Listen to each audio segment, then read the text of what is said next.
Immigration has always been an epidemic in this country. Our country itself was founded by a foreigner coming to this country, known as Christopher Columbus, as we've been taught.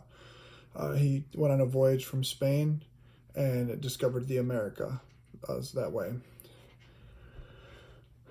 It's a huge contradictory the way our current immigration procedures and policies are done and enforced, and they've never ever been reviewed since they've ever been established, nor has there any major changes ever been done, only small and minor adjustments that keep the system the way it is.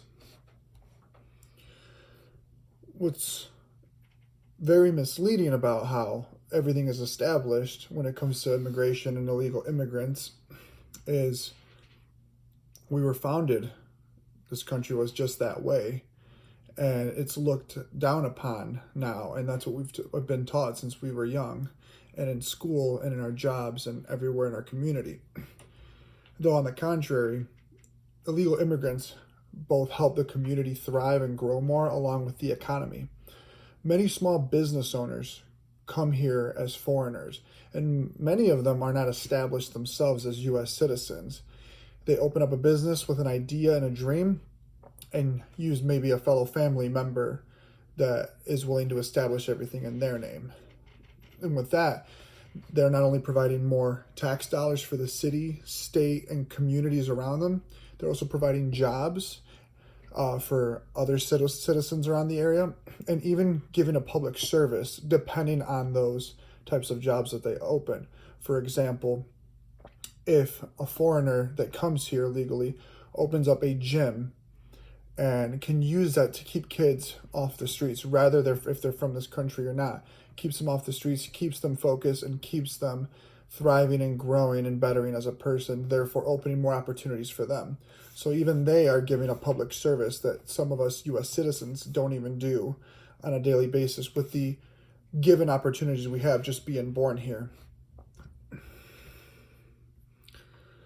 Another thing that heavily affects the people in a negative way is the children. Some kids are born here with foreign parents that don't have established citizenship here. And at any given moment, their family could be torn apart.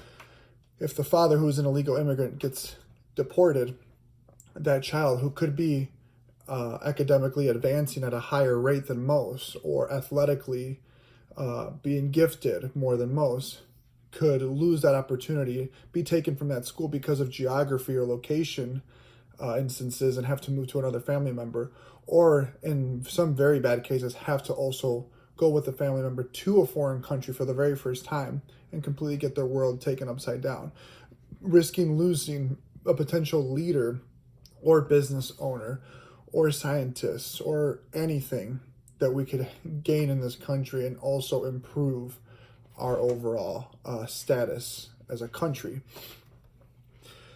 Many kids are lost in these issues and lose everything overnight and lose the opportunities that they themselves could be getting also in building for their own future with their potential families.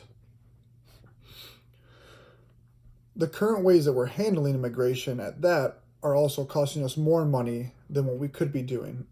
It costs money to detain someone, it costs money to jail an illegal immigrant, it costs money to deport them, and sometimes more than other locations. If, let's say, a person is being deported from Michigan all the way to the nearest border in Texas or California, travel costs, different holding cells.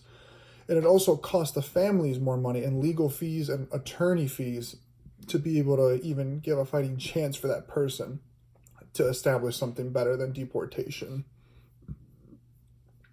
This also causes a huge divide in the community. Because of the way that we're taught of foreigners, and because of the policies and procedures in immigration at hand, we are also taught, maybe not directly, but indirectly, to even look down on another person just racially, without even knowing if they have established citizenship or not, which could also lead to a higher crime rate, which is a very proven statistic nowadays, and also even bullying down to the academic level in schools, just solely based off a person's color or culture. But there's way better solutions to handle this. One solution would be give the person a fighting chance to establish a visa, whether it be a 6 month to a year temporary visa or a long-lasting one for decades, according to their work history, their track record here and in previous countries that they come from.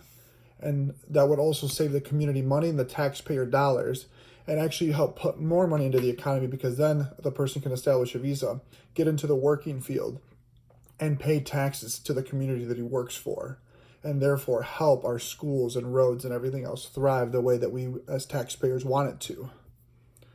This will also let families grow more, both morally and financially, and in any other way that they're trying to, because it's one less thing that a family has to worry about losing a loved one to immigration, and can focus more on the family thriving in their community, rather it be public service or in the work field.